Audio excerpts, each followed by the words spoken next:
नए राजा और उनके राज्य, अध्याय 2, कक्षा 7वीं, इतिहास का। तो चलिए इसको शुरू करते हैं। इससे पहले अगर आपने पिछले अध्याय को नहीं देखा, जिसमें बेसिकली ओवरव्यू था कि हम इस साल क्या पढ़ने वाले हैं, तो देख लीजिएगा ज़रूर। और क्लास 6 की वीडियोस जो हैं वो ऑलरेडी अपलोडेड हैं, 8th की अपलोडेड हैं, उनको ज़रूर चेक करिएगा। अच्छा लगता है तो भाई लाइक शेयर करिएगा, सब्सक्राइब करिएगा चैनल को, और बेल आइकन को आप ऑन कर सकते हैं ताकि नोटिफिकेशन आपको टाइम पर मिल जाए। तो चलिए शुरू करते हैं और देखते हैं इस अध्याय में क्या बताया गया है नए राज्य और उनके राजा के बारे में। 7वीं शताब्दी के बाद कई राजवंशों का उदय हुआ। मानचित्र 1 में उपमहाद्वीप के विभिन्न हिस्सों में 7वीं से 12वीं शताब्दी के बीच शासन करने वाले प्रमुख राजवंशों को दिखलाया गया है। तो चलिए हम फटाफट मैप देख लेते हैं कि भाई क्या दिखाया गया है। तो देखिए ये मैप है जहां पर आपको बताया गया है कि 7वीं से लेकर के 12वीं शताब्दी के बीच में कौन कौन से राज्य थे और वहां के राजा कौन से थे। तो फटाफट आप मैप को देखिए और देखिए क्या आपको कुछ ऐसा मिलता है इसमें। तो देखिए साइड में ब्लू कलर में लिखा हुआ है कि मानचित्र में गुर्जर प्रतिहार, राष्ट्रकूट, पाल, चौल और चहामान, जिसको बाद में चौहान बोला गया, इनके स्थानों का निर्धारण आप कीजिए। पता करिए कि वो कहाँ कहाँ पर है, क्या आप उनको पहचान सकते हैं। तो देखिए थोड़े बहुत मार्क कर लेते हैं हम, जैसे कि चोल वंश, चेर वंश, ठीक है, पांडियन हो गया यहाँ पर, है ना, राष्ट्रकूट हो गया यहाँ पर, राष्ट्रकूट प्रतिहार, गुर्जर प्रतिहार देखिए यहाँ पर है, ठीक है। तो ये चहामान, तो इन जगहों को आपको पता करना है और उनके राज्यों का जो क्षेत्र है उसको क्या आप निर्धारण कर सकते हैं या नहीं, ये पूछा गया है। तो चलिए हम शुरू करते हैं चैप्टर को। तो टॉपिक है नए राजवंशों का उदय। 7वीं सदी आते आते उपमहाद्वीप के विभिन्न भागों में बड़े भूस्वामी और योद्धादर, जो भूस्वामी आपको पता होना चाहिए क्या होता है, जिनके पास बहुत ज़्यादा भूमि होती है और उनके वे स्वामी होते हैं, मालिक होते हैं, और योद्धा सरदार, जो युद्ध में जो है सरदार का रूप जो है अदा करते हैं। मतलब युद्ध अगर हो रहा है तो उनके पास सेना है और वो उनके सरदार यानी कि सेनापति हैं। तो कह रहे हैं कि 7वीं सदी में आते आते उपमहाद्वीप के विभिन्न भागों में बड़े भूस्वामी और योद्धा सरदार अस्तित्व में आ चुके थे। राजा लोग प्रायः उन्हें अपने महातत यानी कि सामंत के रूप में, महातात नहीं, मातहत जिसको सामंत बोलते हैं, इनके रूप में उन्होंने उसको मान्यता दी थी। उनसे उम्मीद की जाती थी कि वे राजा या स्वामी के लिए उपहार लेकर के आए, उनके दरबारी उनके दरबार में वो हाजिरी लगाएं और उन्हें सैन्य सहायता प्रदान करे। जो योद्धा सरदार हैं वो क्या करेंगे, सैन्य सहायता जो है राजा को प्रदान करेंगे। राजा कहीं भी जाता है, लड़ाई करता है, तो सेना जो है वो योद्धा सरदार पहुंचाएगा, ये उनसे उम्मीद की जाती थी।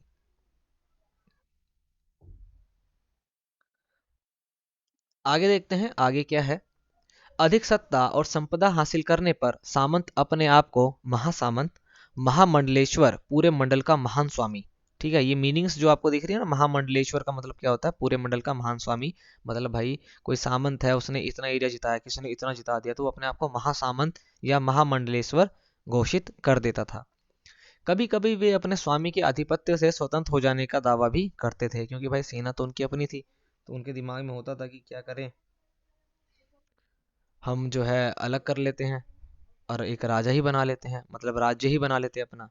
इस तरह का एक उदाहरण दक्कन में राष्ट्रकूटों का था।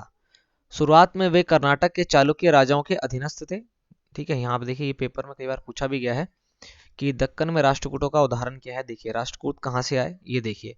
तो शुरुआत में तो ये कर्नाटक के चालुक्य राजाओं के अधीनस्थ थे, मतलब चालुक्य राजाओं के अंडर में थे ये।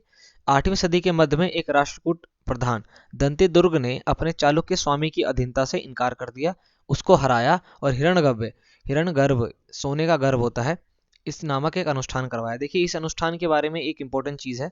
देखिए होता ये है कि राजा तो बेसिकली वो बनेगा जो क्षत्रिय हो, बट यहाँ से देखिए कैसे बना, हिरण्यगर्भ अनुष्ठान क्यों कराया उसने, ठीक है। ये पूछा जाता है हिरण्यगर्भ का मतलब क्या है, तो सोने का गर्भ। ये अनुष्ठान एक कौन करवाता था, जब ये अनुष्ठान ब्राह्मणों की सहायता से संपन्न किया जाता था, तो ये माना जाता है कि ये जो याचक है, जो ये अनुष्ठान करवा रहा है, वो अपने जन्म से क्षत्रिय तो नहीं है, लेकिन जैसे ही उसने ये अनुष्ठान करवाया जिसका नाम है हिरण्यगर्भ, तो वो क्षत्रिय के रूप में दोबारा क्षत्रित्व प्राप्त कर लेगा, तो मतलब वो राजा बनने योग्य है।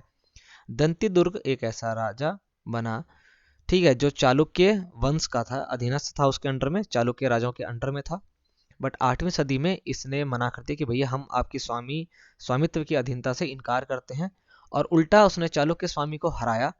और क्योंकि वो राजा तो था नहीं, क्षत्रिय था नहीं, तो उसने अपने क्षत्रियत्व को प्राप्त करने के लिए हिरण्यगर्भ नाम का एक अनुष्ठान करवाया, और ये अनुष्ठान ब्राह्मणों की सहायता से संपन्न किया जाता है। इसके बाद क्या हुआ, वो राजा बन गया और उसने राष्ट्रकूट नाम का जो है राज्य तैयार करा। कुछ अन्य उदाहरण में उद्यमी परिवारों के पुरुषों ने अपने राजशाही कायम करने के लिए सैन्य कौशल का इस्तेमाल किया। मिसाल के तौर पर कदम्ब मयूर शर्मन और गुर्जर प्रतिहार हरिश्चंद्र ब्राह्मण थे। ये दो व्यक्ति जो ब्राह्मण थे, जिन्होंने अपने परंपरागत पेशे को छोड़ करके, ब्राह्मणों का परंपरागत पेशा क्या है, ज्ञान देना, ज्ञान अर्जित करना, शास्त्रार्थ करना, कह रहे इनको छोड़ करके, शास्त्र को छोड़ के शस्त्र को अपनाया और क्रमशः कर्नाटक और राजस्थान में अपने राज्य सफलतापूर्वक स्थापित किए। तो देखिए राजवंशों का उदय कुछ इस प्रकार से हुआ, तो नए राजा बने और नए राजवंश सामने देखने को मिले। अब है राज्यों में प्रशासन, उसको पढ़े उससे पहले एक कॉलम देख लेते हैं राइट साइड में क्या बता रखा है। तो देखिए एक इमेज है यहाँ पर, ठीक है, कह रहा है कि एलोरा की गुफा 15 का भित्ति चित्र, जिसमें विष्णु को नरसिंह अर्थात पुरुष सिंह के रूप में दिखाया गया है। आपको पता होना चाहिए कि नरसिंह अवतार किस लिए लिया था उन्होंने, हिरण्यकश्यप को मारने के लिए।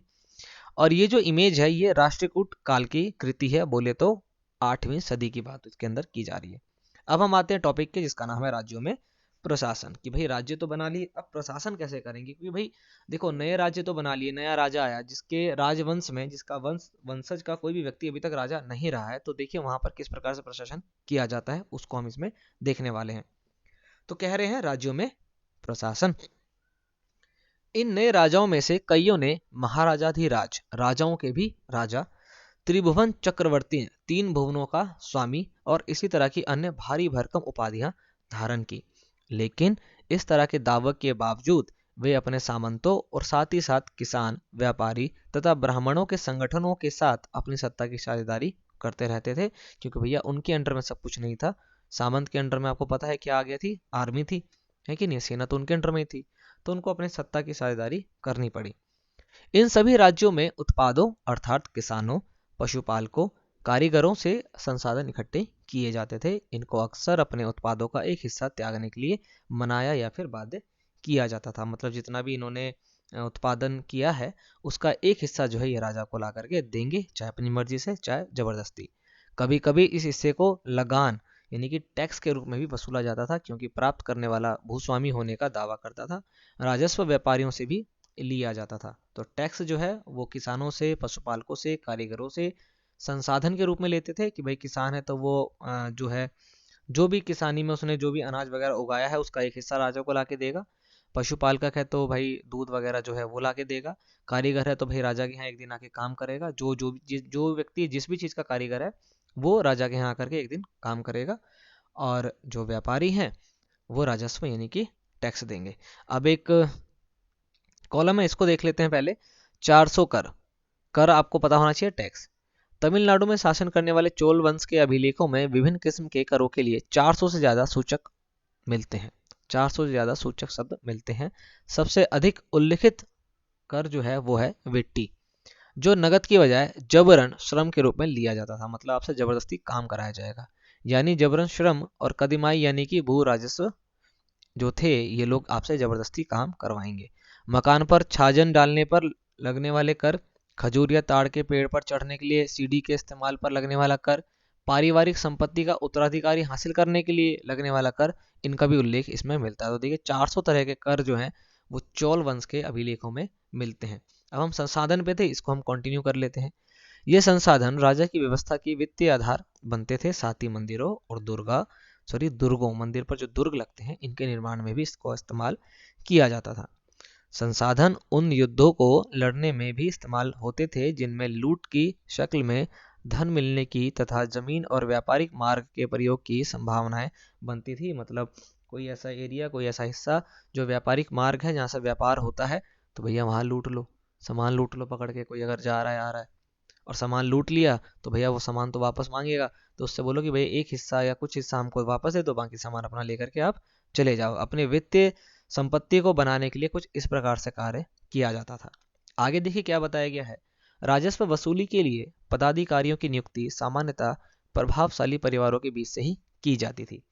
मतलब भाई राजस्व वसूली, हमको टैक्स चाहिए, ठीक है, क्या चाहिए हमको, टैक्स चाहिए। तो टैक्स एक उस व्यक्ति को अगर बोला जाए कि भैया आप टैक्स लेकर के आओ, जो व्यक्ति कमजोर वर्ग का है या बहुत कमजोर है, उसका पारिवारिक जो प्रभाव है ना वो बहुत कम है, तो उसको क्या लोग क्या ही टैक्स देंगे, दो थप्पड़ और मारेंगे, छीन और लेंगे उससे।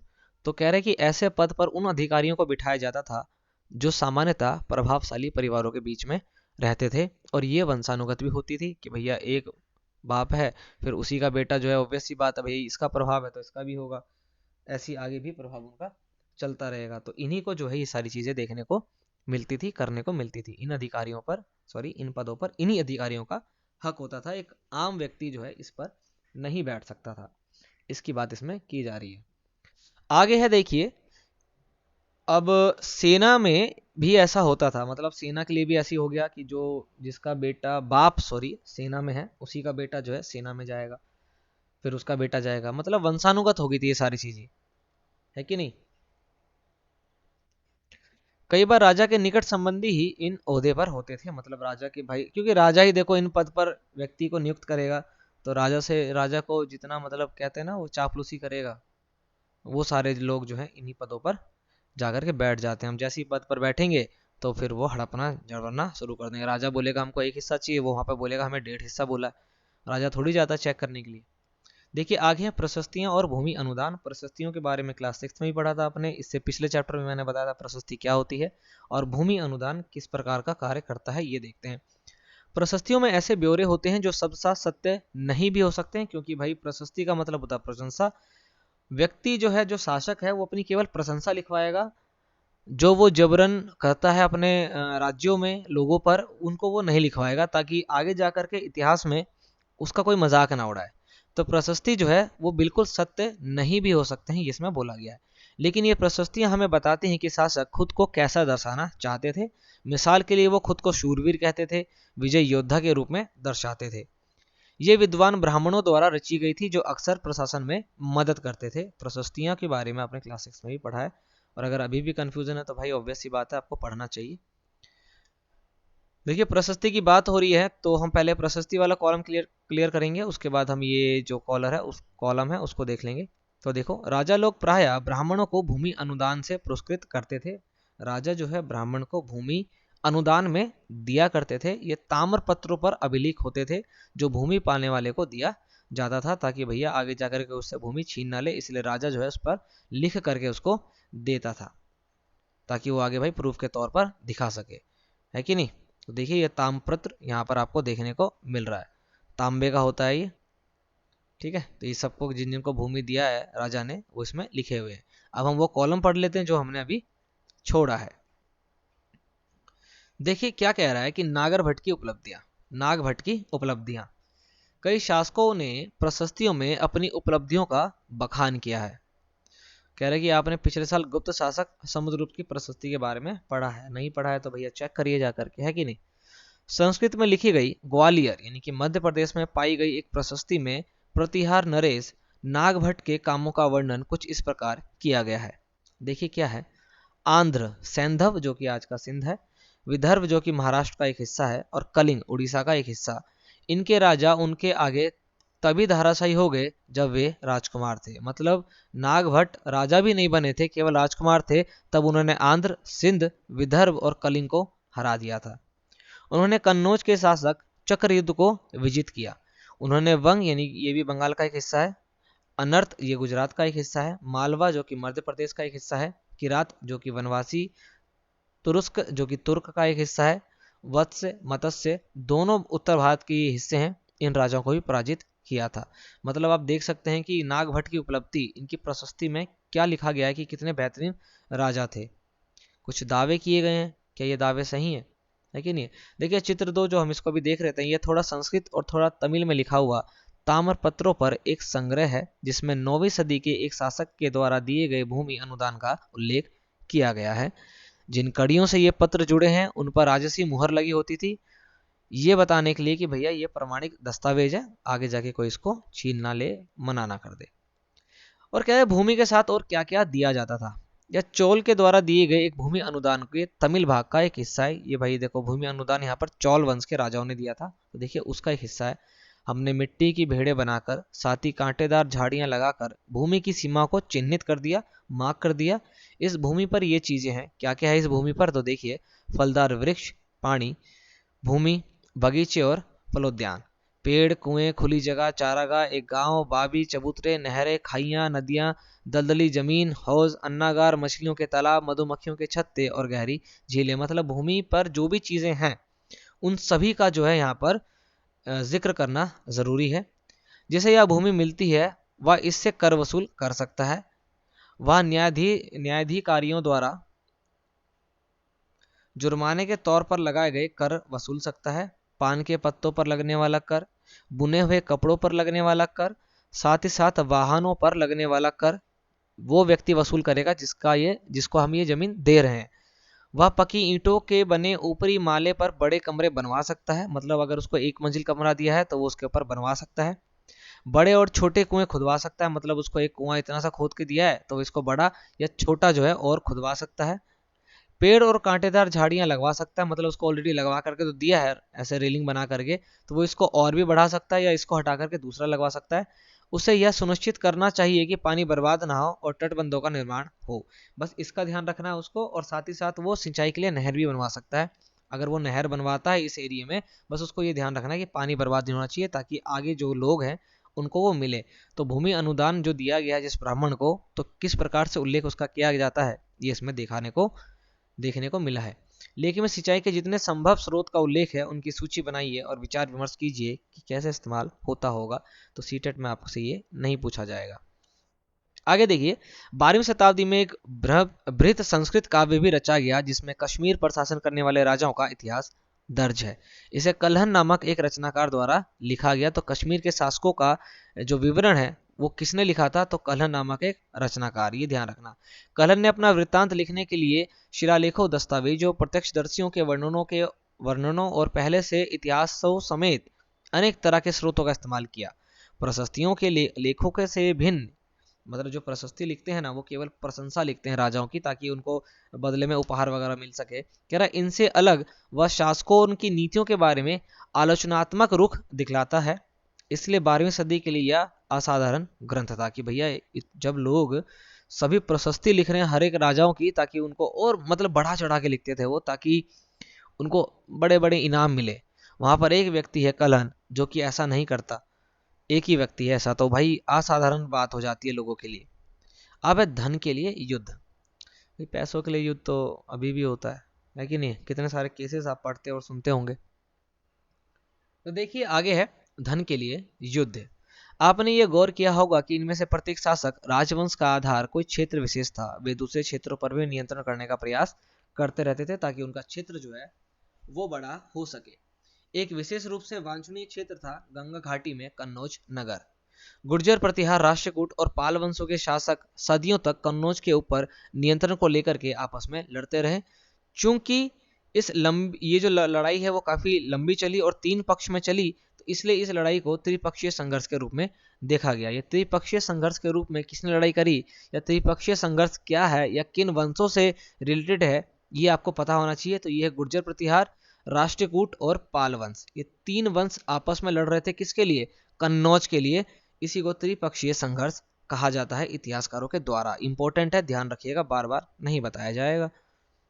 जैसा कि हम देखेंगे पृष्ठ नंबर 62 से लेकर के 66 तक के अंदर कि शासकों ने बड़े मंदिरों का निर्माण करवा कर भी अपनी सत्ता और संसाधनों का प्रदर्शन करने का प्रयास किया। भाई जिसके पास बहुत ज्यादा पैसा होता है वो मकान तगड़ा बनाएगा, टाइल्स अलग लगाएगा, सब कुछ अलग अलग तरीके से करेगा। ऑब्वियस सी बात है, जिस पर नहीं है वो नहीं करेगा। तो अपनी सत्ता को दिखाने के लिए वो संसाधनों का इस्तेमाल करते हैं। इसलिए जब वे एक दूसरे के राज्यों पर आक्रमण करते थे तो मंदिरों को भी अपना निशाना बनाते थे ताकि उनको वो तोड़ सके, नुकसान पहुंचा सके। और कभी कभी ये मंदिर या उन मंदिरों को निशाना बनाते थे जो काफी ज्यादा संपन्न हो सके हैं, मतलब बहुत अच्छे हो गए हैं मंदिर, दबा के पैसा है भाई मंदिर के अंदर, बहुत ही प्रख्यात हो गया है, तो वो उन मंदिरों को तोड़ देते थे ताकि नुकसान जो है ना वो राजाओं को डायरेक्टली दिखे। हम अध्याय 5 में इसके बारे में पढ़ेंगे कि किस प्रकार से मंदिरों को लूटा जाता था।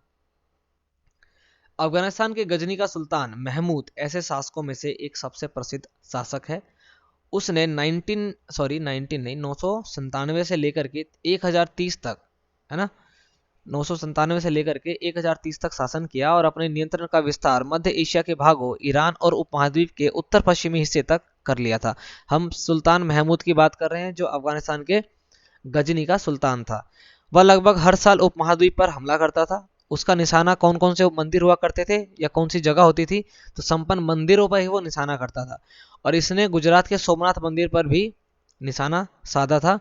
महमूद जो धन उठा के ले गया सोमनाथ मंदिर से, उसका बहुत बड़ा हिस्सा उसने गजनी में एक वैभवशाली राजधानी के निर्माण में खर्च कर दिया। तो देखो भाई, सोमनाथ मंदिर पर हमला करने वाला कौन सा व्यक्ति था? महमूद, ठीक है, गजनी, जो कि गजनी अफगानिस्तान के गजनी का क्या था? राजा था। सुल्तान महमूद अपने द्वारा जीते गए लोगों के बारे में भी कई बातें जानना चाहता था और उसने जो है अल बेरूनी नामक एक विद्वान को इस उपमहाद्वीप का लेखा जोखा लिखने का काम सौंप दिया। अरबी में लिखी गई कृति किताब अल हिंद, ये लिखा है किसने? अल बेरूनी ने। ध्यान रखिएगा किस टाइम की बात हो रही है? सुल्तान महमूद की बात हो रही है, ठीक है। आज भी इतिहासकारों के लिए एक महत्वपूर्ण स्रोत है, इतिहास के बारे में बताता है। अल बेरूनी ने इसे तैयार करने के लिए संस्कृत के विद्वानों से परामर्श लिया था। युद्ध करने वाले दूसरे राजाओं में चहमान यानी कि चौहान भी थे, जो बाद में चौहान के रूप में जाने गए। वे दिल्ली और अजमेर के आसपास के क्षेत्र पर शासन करते थे। उन्होंने पश्चिम और पूर्व की ओर अपने नियंत्रण क्षेत्र का विस्तार करना चाहा, जहां उन्हें गुजरात के चालुक्य और पश्चिमी उत्तर के गढ़वालों से टक्कर लेनी पड़ी। चहमानों का सबसे प्रसिद्ध शासक था पृथ्वीराज तृतीय यानी पृथ्वीराज चौहान थर्ड, जिसने 1168 से लेकर के 1192 तक राज्य किया था।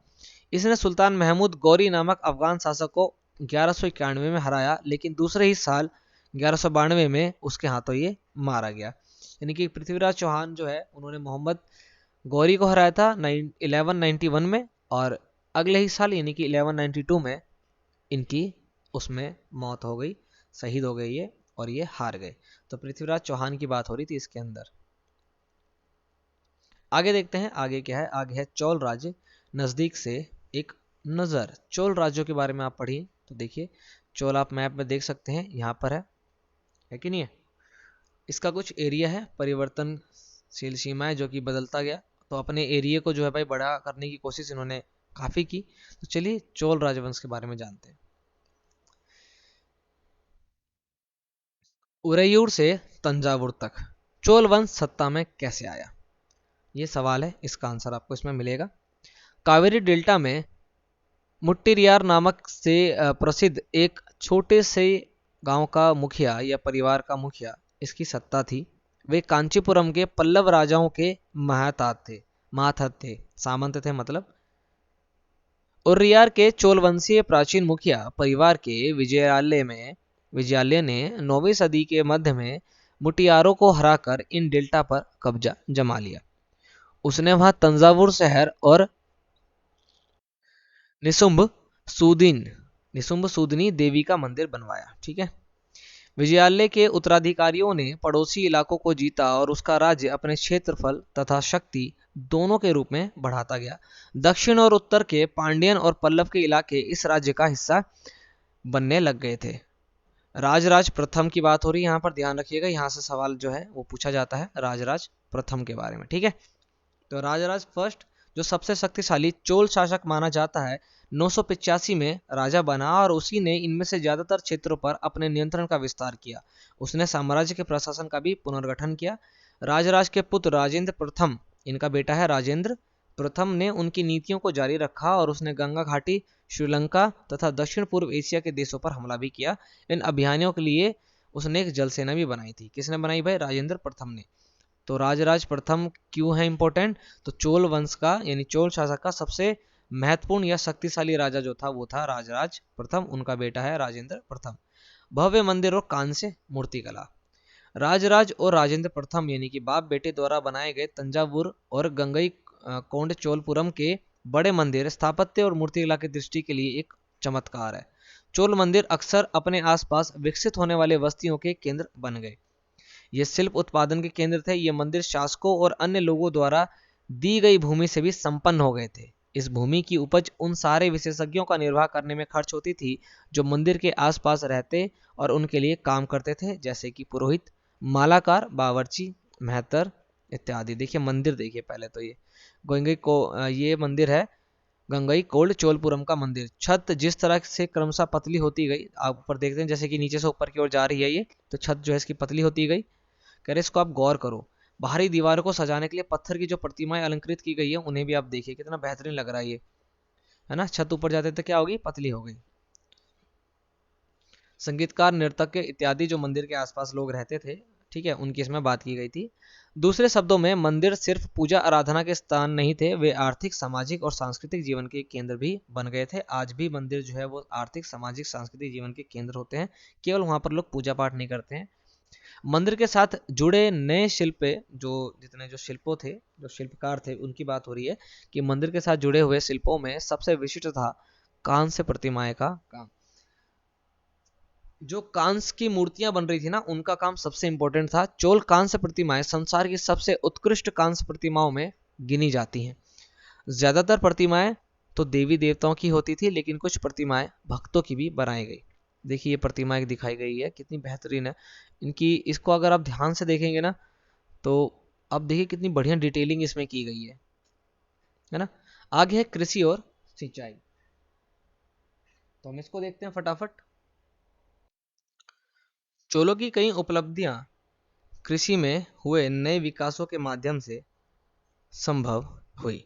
मानचित्र 2 को कह रहा है, आप दोबारा देखिए, गौर करिए कि कावेरी नदी बंगाल की खाड़ी में मिलने से पहले कई छोटी छोटी शाखाओं में बट जाती है, मतलब छोटे छोटे हिस्सों में वो डिवाइड हो जाती है। ये शाखाएं बार बार पानी उछलती हैं, मतलब पानी को उछालती है, जिसके किनारे पर उपजाऊ मिट्टी जमा होती रहती है। शाखाओं का पानी कृषि विशेषता चावल की खेती के लिए आवश्यक आर्द्रता भी मुहैया कराती है, ह्यूमिडिटी प्रोवाइड करती है, ताकि वहां पर चावल की खेती अच्छे से की जा सके। हालांकि तमिलनाडु के दूसरे हिस्सों में कृषि पहले ही विकसित हो चुकी थी, पर 5वीं या 6ठी सदी में आकर ही इस इलाकों में बड़े पैमाने पर खेती जो है वो शुरू हो पाई। कुछ इलाकों में जंगलों को साफ किया जाना था और कुछ दूसरे इलाकों में जमीन को समतल किया जाना था।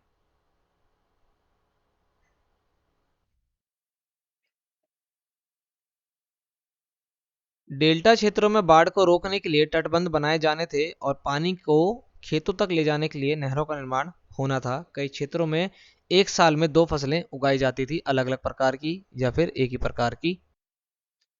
कई जगहों पर फसलों की सिंचाई कृत्रिम रूप से करना जरूरी था, यानी कि आर्टिफिशियल तरीकों से सिंचाई के लिए कई पद्धतियां अपनाई जाती थी। कुछ इलाकों में कुएं खोदे गए, कुछ अन्य जगहों पर बारिश के पानी को इकट्ठा करने के लिए विशाल सरोवर बनाए गए।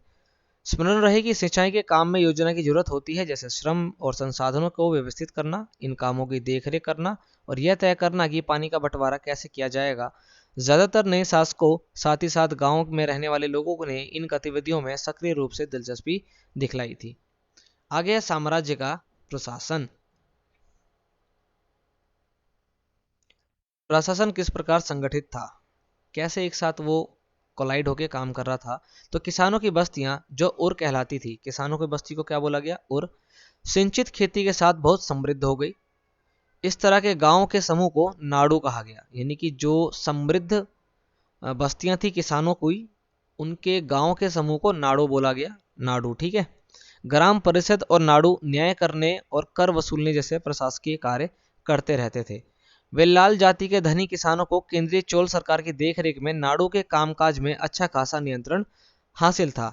उनमें से कई धनी भूस्वामियों को चोल राजाओं ने सम्मान के रूप में मुवेंदलन मुवेंद वेलन, ठीक है भाई, मुवेंद वेलन, इसको क्या, इसका मतलब होता है 3 राजाओं को अपनी सेवा प्रदान करने वाला वेलन या किसान, मतलब ऐसा किसान जिसने 1 राजा, 2 राजा, 3 राजा, उसी राज्य के 3 राजाओं को अपनी सेवा प्रदान करी है, मतलब उसके अंडर में काम किया है, उसको मुवेंद वेलन की उपाधि दी गई। अरियार यानी कि प्रधान, अरियार का मतलब होता है प्रधान, जैसी उपाधियां उनको राजाओं के द्वारा मिली। उन्हें केंद्र में महत्वपूर्ण राजकीय पद भी उन्होंने सौंपे, क्योंकि भाई ऑब्वियस सी बात है, इतना एक्सपीरियंस होने के बाद तो काम करना बनता ही है। अब देखिए इंपॉर्टेंट सवाल जो है ना वो यहाँ से आता है, बहुत इंपॉर्टेंट है आपके पेपर के लिए, आपके सीटेट के लिए, किसी भी चीज़ के लिए, कि भूमि के प्रकार, किस प्रकार की भूमि को क्या बोला गया और वो किन को दी गई। तो वेलन वगाई गैर ब्राह्मण किसानी स्वामी की भूमि, मतलब वो एक तो ब्राह्मण नहीं होंगे और किसान नहीं होंगे, यानी ऐसे लोग जो ब्राह्मण नहीं है जाति से और वो किसान भी नहीं है, उनको जो भूमि दान में दी गई उसको बोला गया विल्लन वगाई। ब्रह्मदेय, ब्रह्मदेय ब्राह्मणों को जो उपहार में दी जाती थी भूमि उसको बोला गया शाला भोग। ऐसी भूमि जो दान में दी गई है जिसमें विद्यालय खोला जाएगा उसको बोला गया शाला भोग। देवदान या तिरुनमडकन्नी, मंदिर को उपहार में दी गई भूमि, मतलब इन भूमि पर केवल मंदिर बनाए जाएंगे। पल्ली चंदनम, जैन संस्थानों को दान में दी गई भूमि। तो 1, 2, 3, 4 ये जो 5 प्रकार की भूमि अनुदान है ना, और किनको दी गई और उनका नाम क्या है, ये मोस्ट इंपोर्टेंट है, सीटेट के एग्जाम में बहुत बार पूछा गया है, आप ध्यान रखिएगा इसका। स्क्रीनशॉट खींचना चाहे तो आप खींच के रख सकते हैं। आगे देखिए, हमने देखा कि ब्राह्मणों को समय समय पर भूमि अनुदान या ब्रह्मदेय प्राप्त हुआ। ठीक है, ब्रह्मदेय ब्राह्मणों को दान में दी गई भूमि को क्या बोला गया, ब्रह्मदेय। परिणाम स्वरूप कावेरी घाटी और दक्षिणी भारत के दूसरे हिस्सों में ढेरों ब्राह्मण बस्तियां अस्तित्व में आ गई। भैया अब दान में दबा के मिल रहा तो वहां पर ब्राह्मण बस्तियां तो पनपेगी अपने आप ही। प्रत्येक ब्रह्मदेय की देख रेख प्रमुख ब्राह्मण भूस्वामियों की एक सभा द्वारा की जाती थी। यह सभाएं बहुत कुशलता पूर्वक काम करती थी। इनके निर्णय शिलालेखों में प्रायः मंदिरों की पत्थर की दीवारों पर ब्यौरेवार दर्ज किए जाते थे। नगरम नाम से ज्ञात व्यापारियों के संघ भी अक्सर शहरों में प्रशासनिक कार्य संपादित करते थे। तो नगरम का मतलब होता है व्यापारियों का संघ। तमिलनाडु के चिंगलपुट जिले के उत्तर मेरूर से प्राप्त अभिलेखों में इस बात का सविस्तार वर्णन है कि ब्राह्मणों की सभा का संगठन कैसा था। सिंचाई के कामकाज, बाग बगीचों, मंदिरों इत्यादि की देखरेख के लिए सभा में विभिन्न समितियां होती थी। इनमें सदस्यता के लिए जो लोग योग्य होते थे उनके नाम तालपत्र के छोटे टिकटों पर लिखे जाते थे और मिट्टी के बर्तन में रख दिए जाते थे, और किसी छोटे लड़के को हर समिति के लिए एक के बाद एक टिकट निकालना पड़ता था। मतलब भैया एक बॉक्स बनाया ना बॉल, उसमें सबके पर्चियों में नाम लिख दिए गए और किसी छोटे बच्चे को बुला दिया जाता था कि भैया आप क्या करो, इसमें से एक पर्ची उठाओ, उसमें जिसका नाम होगा वो व्यक्ति का नाम वो ले लिया करेंगे। या वो जो सभा की जो मेन वो लोग है ना, जिसको लोग बनाना है कि भाई योग्य कौन रहेगा, वो उस नाम के अनुसार दे दिया जाएगा। ऐसा तो अभी भी होता है ना। अब अभिलेख और लिखित सामग्री, यहाँ पे फिर से एक कॉलम आता है, इसको देख लेते हैं हम कि उत्तर मेरूर अभिलेख के अनुसार सभा की सदस्यता आपको कैसे मिलेगी। तो ऊपर तो देखा आपने किस प्रकार से मिलती है। तो देखिए, सभा की अगर आपको सदस्यता चाहिए ना तो कुछ चीजें होनी चाहिए आपके पास। वो क्या है, तो सभा की सदस्यता के लिए जो भी लोग इच्छुक हैं वो ऐसी भूमि का स्वामी होना चाहिए जहां से भू राजस्व वसूला जाता है, मतलब आप जो है टैक्स पे करते हो। उसके पास अपना घर होना चाहिए। उसकी उम्र 35 से 70 के बीच होनी चाहिए, ना 70 से ऊपर होना चाहिए ना 35 से छोटा होना चाहिए। उसको वेदों का ज्ञान उसके पास ऑब्वियस सी बात है होना चाहिए। उन्हें प्रशासनिक मामलों की अच्छी जानकारी होनी चाहिए और ईमानदार होना चाहिए। पता लगे बेईमान निकले और तो करिया लो, है ना। यदि कोई पिछले 3 सालों में किसी समिति का सदस्य रहा है तो वह किसी और समिति का सदस्य नहीं बन सकता। जिसने अपने या अपने संबंधियों के खाते जमा नहीं कराए उनका चुनाव, वो जो है चुनाव ही नहीं लड़ सकता। ये चुनाव की प्रक्रिया है, बैलेट पेपर जैसा कुछ है ना। अभिलेखों में राजाओं और शक्ति संपन्न पुरुषों के बारे में तो जानकारी मिलती है, लेकिन यह जानना खासा मुश्किल है कि साधारण मर्दों और औरतों का जीवन इन राज्यों में कैसा था। 12वीं शताब्दी की तमिल कृति पेरिया पूर्णम में एक उदाहरण है। भाई आम आदमी के बारे में अभी कौन जानता है। अडनूर की सरहदों पर फूस की पुरानी छाजनों वाली छोटी छोटी झोपड़ियों से अटा पड़ा पुलाया, एक ऐसा समूह जिसे ब्राह्मण और वेल्ला प्रतिष्ठित समाज से बाहर मानते थे, पुलाया। ठीक है, लोगों का एक छोटा सा पूर्वा था जिनमें ओछे किस्म के पेशों में लगे खेतियार मजदूर रहते थे। चमड़े की पट्टियों से घिरे हुए झोपड़ियों के अहातों में छोटे मुर्गे मुर्गियां झुंडों में घूमते रहते। गहरे रंग के बच्चे जो काले लोहे के कंगन पहने हुए थे छोटे पिल्लों को उठाए उछलते चल रहे थे।